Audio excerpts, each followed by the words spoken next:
Salut, moi c'est Kaito, et en soi on s'en fout un peu de qui je suis, car si vous êtes là, si tant est que la vidéo marche, c'est parce que vous avez vu écrit Neji Sanji et Nina Kosaka que vous êtes venus. Pas de problème, c'est tout à fait normal. Alors c'est parti pour parler de l'histoire de Nina Kosaka, de ses débuts jusqu'à maintenant. Mais une fois n'est pas coutume, je vais faire une rapide introduction à ce qu'est Neji Sanji. Alors pour faire très simple, Neji Sanji est ce qu'on appelle une agence de VTuber. Et bon, en soi, c'est assez compliqué à expliquer parce qu'il faudrait lire des longs paragraphes chiants, ce qui n'est pas fun pour moi et n'est pas du tout, mais alors pas du tout intéressant pour une vidéo YouTube. À la place, je vais faire une définition faite maison. Alors, Neji Sanji, c'est quoi? Et oui, Jamy. En fait, Neji Sanji, c'est une société qui a pour but de recruter des streamers slash youtubeurs indépendants et de les faire travailler pour eux en échange d'un salaire et d'autres avantages comme par exemple la livraison de matériel. Mais bref, assez parlé d'agences de VTubers et autres, et entrons dans le vif du sujet. Nina Kosaka, c'est quoi? C'est qui? Qu'est-ce qu'elle fout ici? Alors, Nina Kosaka, c'est une VTubeuse ou VTuber, comme vous voulez, qui a commencé le 9 octobre 2021, soit il y a moins de 3 ans, parce que, ouais, même si on est en 2024, on est en juin, donc c'est pas exactement 3 ans. Elle a commencé donc en tant que membre du 3ème groupe SCRA, et sachez que ce groupe est l'un des plus anciens, mais je maintiens que c'est l'un des plus anciens de Neji Sanji, on pourrait presque parler de pilier dans ce cas-là, et vous allez voir que c'était pas du tout, mais alors pas du tout erroné, c'est limite vrai, en fait, c'est limite la vérité absolue. Bref. Mais avant de vous parler de Nina en elle-même, il faut d'abord que je vous parle de son stream d'introduction, et aussi que j'explique ce qu'est un stream d'introduction. Mais sachez tout d'abord qu'un stream d'introduction, ça ne s'appelle pas réellement comme ça de base, le vrai nom étant VTuber Debut, sauf que la traduction littérale voudrait dire début de VTuber, sauf qu'on est tous d'accord, je pense, pour dire que cette traduction est vraiment pas ouf, et ultra moche, donc à la place, j'ai et probablement d'autres personnes ont décidé de renommer ça stream d'introduction. Mais alors qu'est-ce qu'un stream d'introduction, me direz-vous? Pas de panique, j'y viens. Bon, pour faire très simple, un stream d'introduction, c'est un stream où 2 personnes, ou plus dans ce cas-ci, il y en a 3, vont donner leur avis sur les nouveaux membres de Neji Sanji. Si on veut faire une comparaison, on pourrait comparer ça à un talk show américain. Dans ce stream d'introduction, les membres qui servent d'animateurs viennent tous de la seconde génération, qui porte le nom d'Obsidia. Les membres de ce groupe sont Petra Gurin, Sen Tatsuki, enfin Rosemi Lovelock. Sachez qu'une vidéo va probablement avoir pour sujet l'une des 3 personnes ici présentes. Mais arrêtons de digresser et revenons 5 minutes sur le stream de Nina Kosaka. Et ça tombe bien, car le temps que je vous parle du groupe d'Obsidia, on est arrivé à la partie du stream qui nous intéresse, à savoir les objectifs de Nina Kosaka. Et alors, autant si dans le cas du Hugo Asuba, on apprenait pas mal de trucs sur lui et ses objectifs, là franchement c'est le désert, car à part savoir qu'elle veut apprendre le japonais, on ira vraiment pas plus loin. Mais bon, comme ce serait dommage de parler si peu de ce stream, je vais rapidement vous introduire les différents membres de ce groupe, et cette fois-ci, ils auront une importance. Alors, je vous demanderai de les retenir. Donc, ces membres sont Nina Kosaka, évidemment, mais aussi Millie Parfait, Ena Alouette, How did I get here? et enfin, Raimundo. If not in heaven, then in hell. Notez-les quelque part dans un coin de vos têtes, on y reviendra plus tard. Mais pour l'heure, on va parler du visuel de son stream. Et bien, je le trouve bien...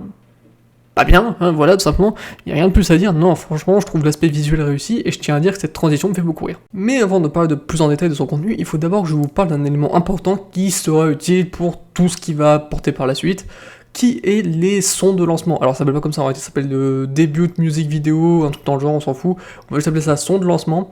Et alors venir, c'est quoi? En fait c'est très simple, ce sont des clips musicaux dans lesquels les membres qu'on a lancés, donc en l'occurrence SCRA, vont chanter, vont chanter une musique, et ici il s'agit de God Sees All, et je vous laisse un passage pour mieux comprendre.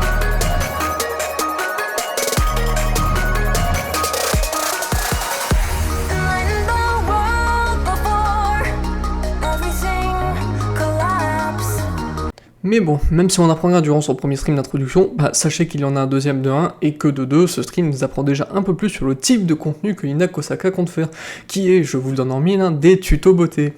Ouais, ça je crois que ce genre de vanne en 2024, ça marche plus du tout. Bon, et non, évidemment, il va s'agir de gaming, comme 99% de tout Neji Sanji. Au niveau des jeux qu'elle compte faire, on voit que ce sera un peu de tout, allant de Dead Space jusqu'à Ace Attorney.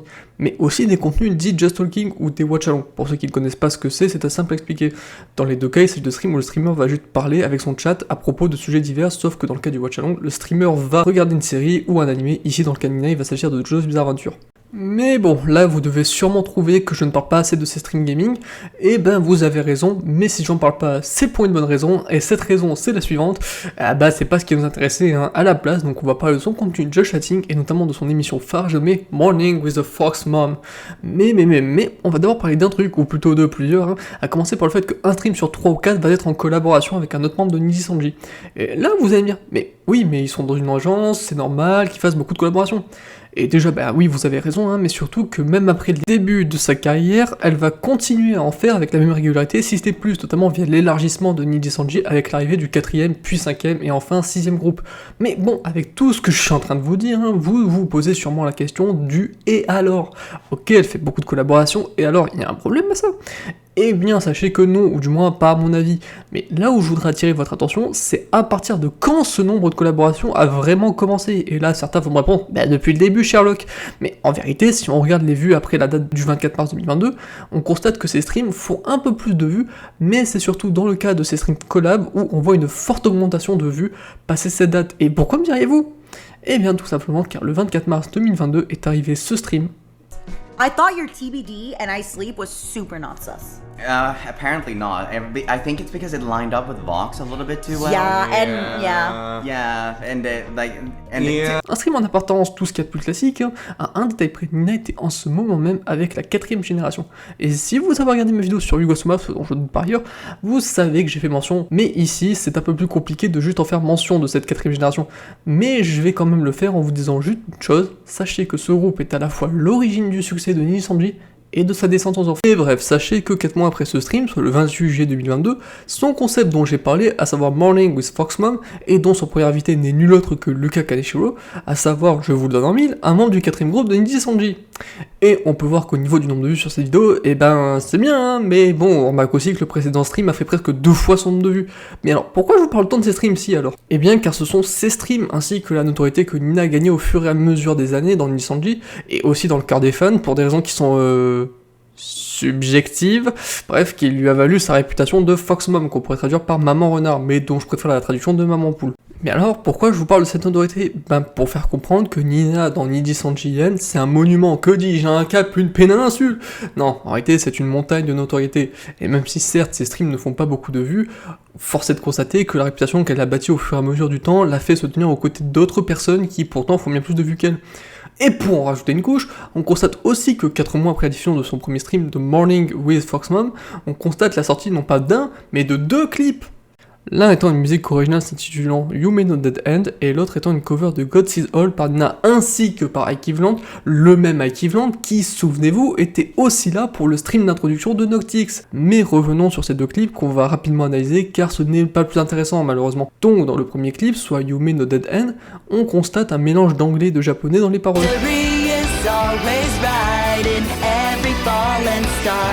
When your luck is running closer, ここなんて言えるかな And you can tell me 1, 2, 3 Are you the one for me? Japonais que, souvenez-vous, Nina voulait apprendre. Point, hein, tout se goupille.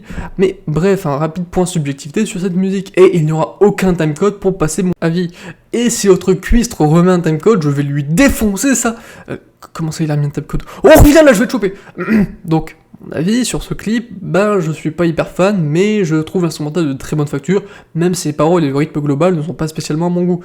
Mais maintenant passons au second clip, qui je pense va être plus intéressant à analyser, car je l'apprécie davantage. Donc ce clip est, comme je vous l'ai dit, une cover du son God Sees All, et je vais vous mettre un extrait pour que vous compreniez en quoi il est différent de l'original.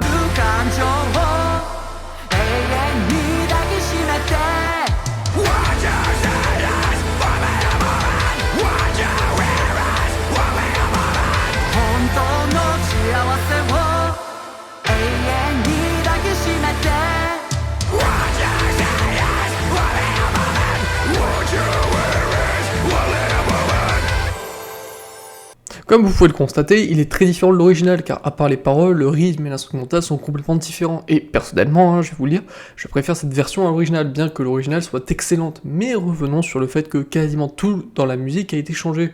Dans ce cas, est-ce qu'on peut encore appeler ça une cover? Je veux dire, ok, certes, le nom de la musique et les paroles sont les mêmes, mais comme tout a été changé, ben j'ai du mal à appeler ça une cover. Pour moi, il s'agit plus d'une autre musique qui n'a comme point commun que celui d'avoir une parole. Mais bon, je chipote sur de petits détails qui au final n'ont aucune importance, car ce qu'on retient de ce clip, c'est qu'il a fait 1,4 million de vues, soit environ 8 fois plus de vues que sa précédente musique. Ce qui doit être un peu décourageant, car se dire qu'une cover fera plus vendre qu'une musique originale, ça doit faire un peu mal. Mais bon, c'est logique, hein, d'un côté, les gens vont davantage regarder quelque chose qu'ils connaissent et dont ils sont familiers plutôt qu'un truc qui leur est complètement inconnu. Et je suppose que l'algorithme YouTube n'y est pas pour rien aussi. Mais bon, en lisant mon script, je me rends compte que je vais vers un terrain que je ne maîtrise absolument pas. Donc à la place, on va revenir vers quelque chose que je maîtrise mieux, à savoir les théories de pourquoi. Ok, là j'ai oublié une partie importante, n'est-ce pas? Bon, là c'est l'heure de remettre les pendules à l'heure, et déjà il faut noter une chose, c'est que avant la sortie de ces 2 clips, Nina continue de faire son émission Morning with Foxwam, qui au niveau des vues est relativement stable, faisant entre 20 000 et 30 000 vues, ce qui en soi est bon pour du just chatting, mais reste assez peu pour une personne qui à ce moment-là devait avoir environ 500 000 abonnés. Mais bon, c'est pas bien grave de toute manière, car le 26 juin 2023, l'annonce du départ de Nina Kosaka est lâchée. Bon, et comme vous en doutez, le communiqué de Nina Sanji nous apprend absolument rien du tout sur les raisons de son départ. Donc je vais faire 3 théories sur... attendez 5 secondes. Excusez-moi. Ok, bon il semblerait qu'en fait Nina Kosaka ait plus ou moins dit d'elle-même une des raisons de pourquoi elle a quitté Nissanji, qui est « je souhaite aller de l'avant et j'ai compris que si je restais dans cette société, je ne pourrais pas me développer autant que je le voudrais ». Bon, c'est déjà ça de prix, quoi d'autre? Et là, on va parler d'un truc qui est vraiment pas fun et qui a été dit par la personne en question. Il s'agit du syndrome de l'imposteur. Et comme je ne suis pas médecin, je ne vais pas vous expliquer précisément en quoi consiste le syndrome de l'imposteur. Sachez simplement qu'il s'agit d'un syndrome qui nous fait croire qu'on ne fait pas bien notre travail ou qu'on ne mérite pas tout ce qu'on a. Bref, vous avez l'idée, c'est pas du tout un truc fun et il semblerait que Nina en soit victime. Donc c'est bon, non? On peut dire qu'elle s'est barrée de Nissanji pour cette raison, non? Eh bien, oui et non, surtout oui en fait, mais comme je l'ai dit dans ma vidéo sur Iguasuma, il doit probablement y avoir plusieurs raisons de pourquoi une personne a décidé de quitter Niji Sanji, et c'est ce qu'on va voir ici, à savoir 3 théories de pourquoi Nina a pu décider de quitter Niji Sanji. Bon, et déjà on va commencer par la théorie que vous allez voir revenir tout le temps ici, à savoir la théorie de la liberté. Nina aurait très bien pu quitter Nissanji pour se lancer en solo et profiter de la liberté d'être en solo, en gros, pour ne pas se faire engueuler pour une vanne un tantinet trop agressive, mais bon, cette théorie, je vais rapidement la mettre au placard pour des raisons qu'on verra juste après. Retenez juste que c'était possible plus d'un temps, mais que c'est très vite été denied. Bref, en gros, la théorie ne tient plus du tout d'elle-même depuis maintenant environ 1 an. Bon, et là, la seconde théorie pourrait-elle être en effet de l'ordre des projets? Et là, vous allez me dire, mais elle l'a déjà dit, ça. Mais je vais me contenter d'être un peu plus précis dans mon cas, que juste de dire je m'en vais de Niji Sanji parce que je veux évoluer. Dans ce cas-ci, je pense que les projets qu'elle voudrait seraient plus de collaboration avec des personnes extérieures de chez Niji Sanji. Car oui, rappelez-vous qu'au début de la vidéo, je disais que Nina faisait beaucoup, mais vraiment beaucoup de collaborations. Ce qui est vrai, mais ce qui est vrai aussi, c'est qu'elle faisait énormément de collaborations avec que des membres, ou du moins le 3/4 venant de Niji Sanji. Ce qui est bien, certes, mais au bout d'un moment, t'as peut-être envie de voir d'autres personnes, donc Nina aurait très bien pu quitter Niji Sanji pour cette raison, celle de vouloir faire plus de collaborations avec des personnes externes à Niji Sanji. Et je tiens à préciser que c'est pas forcément plus de collaborations de manière générale, mais juste avec plus de personnes externes. Notez la nuance.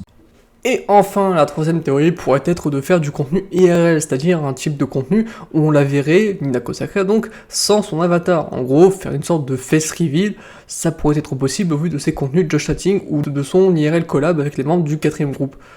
Donc cette théorie me semble tout à fait plausible.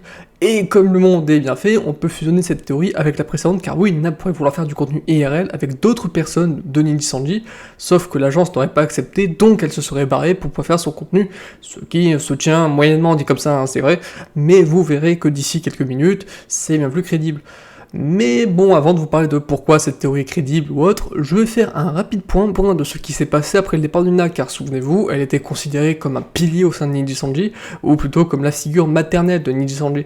Mais du coup, son départ a eu un gros impact sur Niji Sanji, aussi bien en termes d'image que de chiffres, car après le départ de Nina, certaines personnes se sont désabonnées des chaînes de tous les membres de Essaria, car oui, dans ce genre de situation, ça arrive assez souvent que certaines personnes pensent que ce sont les membres de son groupe, donc dans ce cas-ci, Millie Parfait, Raimundo et Nina Alouette, qui l'ont forcé à partir, par exemple via une mise à l'écart. Mais bon, ce qui selon certaines sources pourraient être vraies ou non, mais sachez que je n'ai pas allé sur ce terrain-là. Donc oui, la perte de Nina est un véritable drame pour Niji Sanji. Mais vous savez, j'ai une théorie à ce sujet, et ma théorie est la suivante. Si une société subit un drame, pour une autre, il s'agira d'une opportunité en or. Et voici Matara-kan.